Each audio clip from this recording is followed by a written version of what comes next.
Mavericks would only be interested in LeBron James in a buyout situation. James picked up his $52.6 million player option to rejoin the Lakers, but a statement from his agent, Rich Paul, made that commitment sound conditional. Don't count the Dallas Mavericks in for another league-altering trade with the Los Angeles Lakers this year. Dallas, I'm told that they would only be interested in LeBron James in a buyout situation. ESPN's Dave McMenamin reported Thursday on ESPN Radio 710 in Los Angeles. In other words, if James were to become a free agent, the Mavericks would be interested.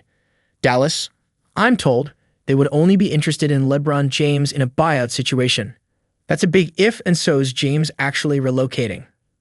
But the all-time great status has been closely monitored around the league ever since his agent, Rich Paul, gave ESPN a statement indicating the conditionality of James' commitment to the Lakers even after he picked up his $52.6 million player option with the organization over the weekend. LeBron wants to compete for a championship, Paul told ESPN. He knows the Lakers are building for the future. He understands that, but he values a realistic chance of winning it all. We are very appreciative of the partnership that we've had for 8 years with Jeannie Buss and Rob Pelinka and consider the Lakers as a critical part of his career. We understand the difficulty in winning now while preparing for the future. We do want to evaluate what's best for LeBron at this stage in his life and career. He wants to make every season he has left count, and the Lakers understand that, are supportive, and want what's best for him. James is a 40-year-old, 4-time NBA champion that is still hungry for another title. The pressure has been on the Lakers this week to support James with a championship-caliber roster. They took a hit Monday when versatile front-court piece Dorian Finney-Smith agreed to sign with the Houston Rockets. Los Angeles has since made moves to bring on center Deidre Ayton and reserve forward Jake LaRavia. The question remains, however, if the Lakers will have enough to satisfy James, who has won 1 championship since joining the franchise in 2018.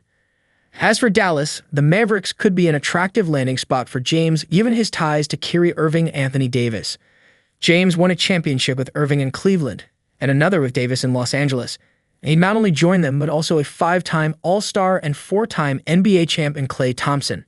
The Mavericks roster is now headlined by no 1 overall pick Cooper Flagg, who, like James, is another do-it all forward. But again, according to McMenamin, the Lakers would have to buy out James' contract for the Mavericks to be interested in adding the 4-time league MVP. James notably has a no-trade clause in his Lakers contract, so if he did want to be traded, he would have control over his destination. But McMenamin has his doubts about James leaving the Lakers. Let's keep bringing this up because I don't think it's getting enough attention. McMenamin said on ESPN Radio 710 in Los Angeles, his son's on the Lakers, so he's going to go get a trade away from his son. McMenamin emphasized that packaging LeBron James and Bronny James in a deal would prove difficult because of how much the contracts would cost together.